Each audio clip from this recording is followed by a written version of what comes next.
Moi, je considère que mon métier, c'est s'associer à la matière. Donc la matière, c'est de la pierre. Et la pierre, elle a déjà une forme. Et elle aussi, elle a une dimension.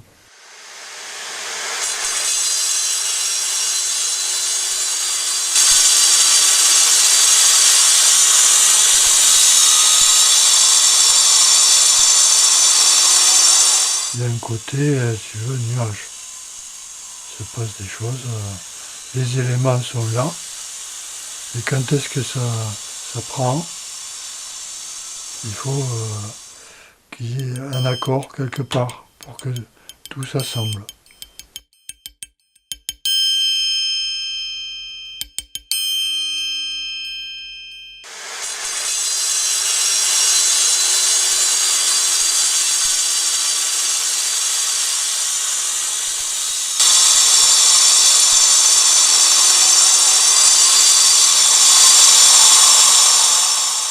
Habituellement, je fais quelques dessins pour me fixer les idées qui me passent par la tête. Et après, j'ai les blocs autour de moi, je fais connaissance et je sais à peu près leur volume, leurs possibilités. Et puis, il faut que ça corresponde. Parce que quelquefois, le bloc, il a déjà en lui quelque chose d'intéressant qui me guide. Sinon, c'est moi qui lui dis, bon, on va faire ça. Il faut se décider. Et c'est souvent un accord. Ah ouais. Mais donc, il faut que, même si moi je veux, il faut que la pierre corresponde à ce que je veux, que je sache comment c'est le boulot.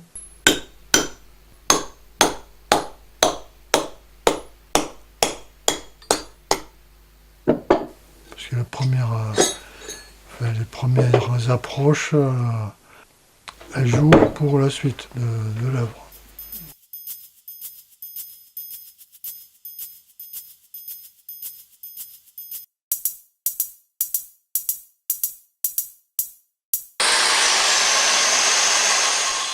Tout le monde le sait, je crois même dans ton métier, c'est pareil. Et on va faire des essais, mais on ne sait pas, parce qu'on est prudent. Et en fait, si ça c'est bon, après ça va mieux. Moi aussi, je commence à gratter, et puis ça se lance.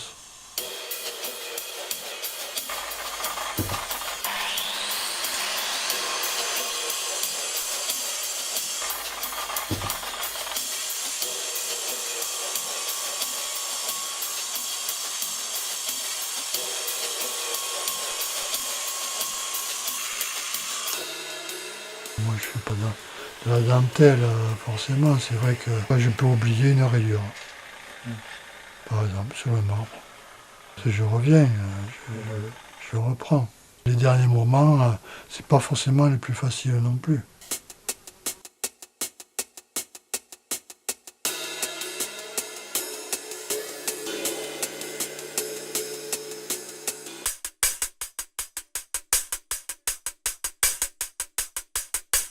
La plupart des gens disent ouais, si ça casse au dernier moment. Ah voilà.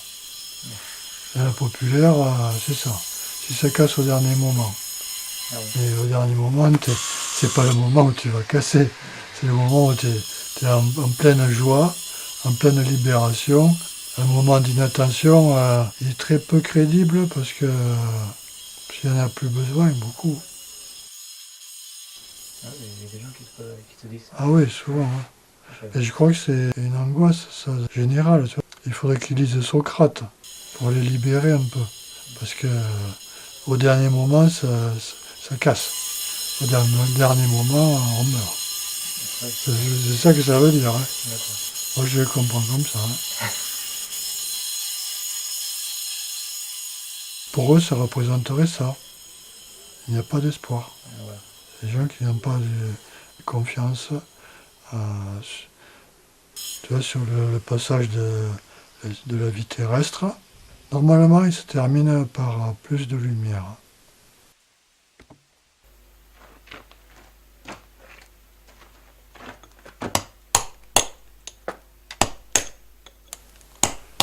c'est peut-être pas très long, hein, mais il y a aussi la souffrance avant.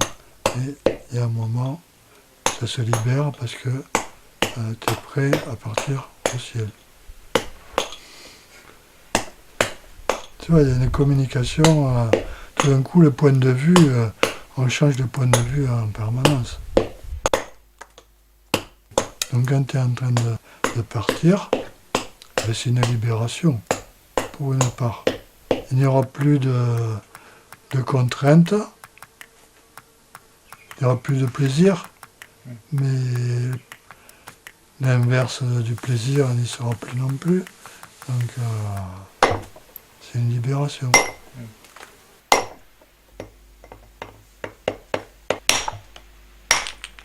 Et à ce moment-là, ben, peut-être que tout le monde ne part pas dans ces conditions. Et en fait, personne ne sait s'il va partir dans ces conditions. Je crois que ça peut être très douloureux. Mais il y a une forme d'apaisement.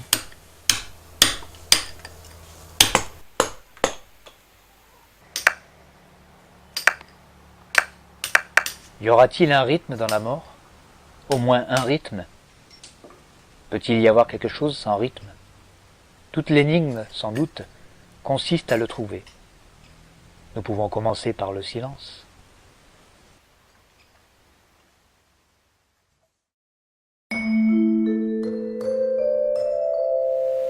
La pierre du Lot, la pierre de Carénac, toujours revenu à cette pierre. Et après, les marbres, ça a été un ricochet, d'une carrière à l'autre, des informations que je pouvais avoir.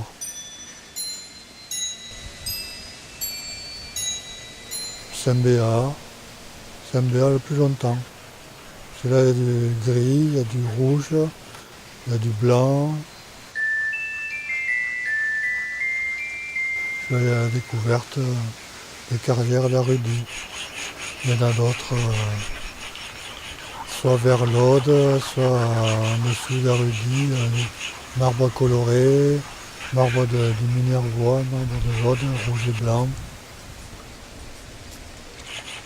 La lumière filtrée par les nuages, les arbres, l'air et d'autres corps, mais plus encore filtrée par la pensée, reconstruit le projet du jour et fait du matin un protocole de souvenirs.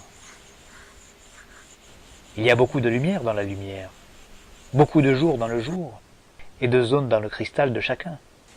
Mais la clé, c'est le tamis, la subtilité combinatoire, l'inventivité du hasard à tamiser les doses de transparence et à ajuster le sillage de reflets qui font de chaque heure un temps unique dans la monotonie prétendument niaise du temps.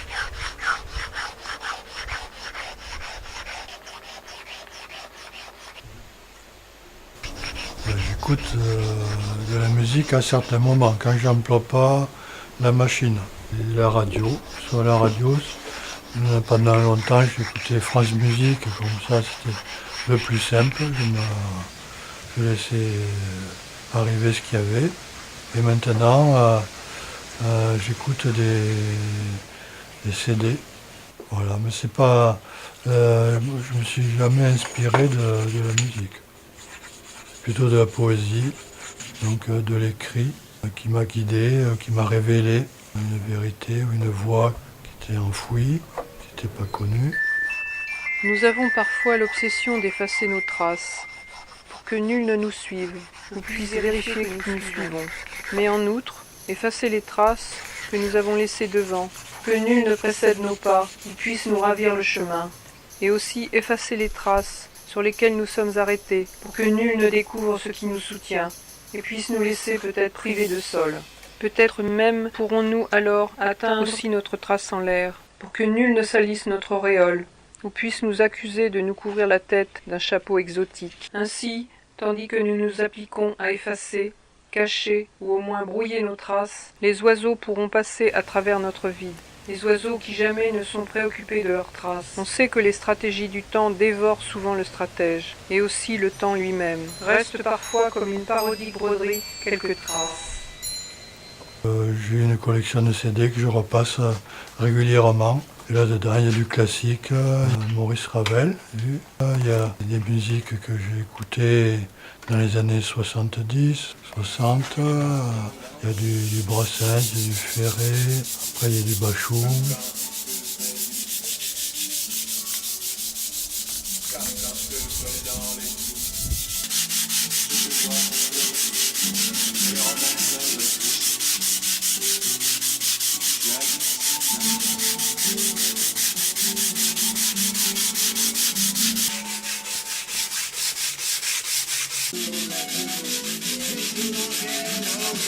L'esprit et la matière jonglent entre elles, et entre eux.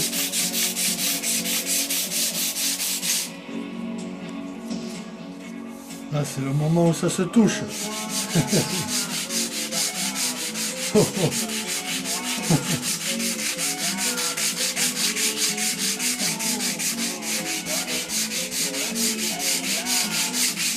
Ah là, il est l'esprit là, là, tout blanc là, ce petit truc blanc là.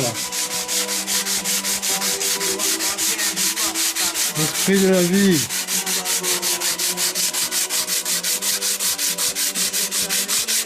La vie intersidérale.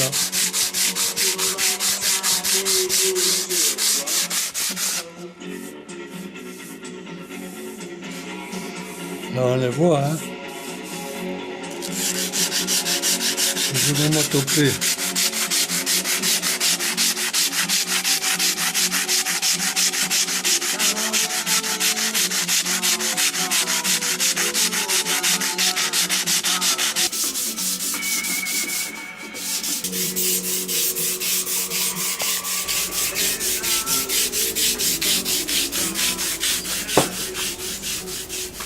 C'est une drôle de cafetière.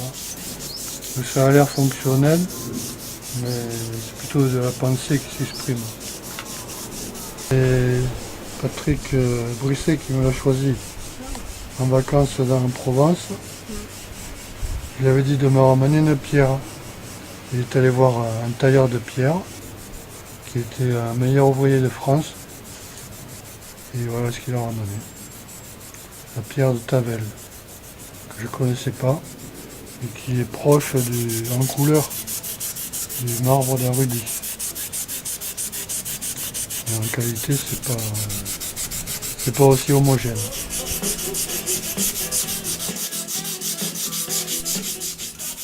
La fatigue est en nous comme une pierre.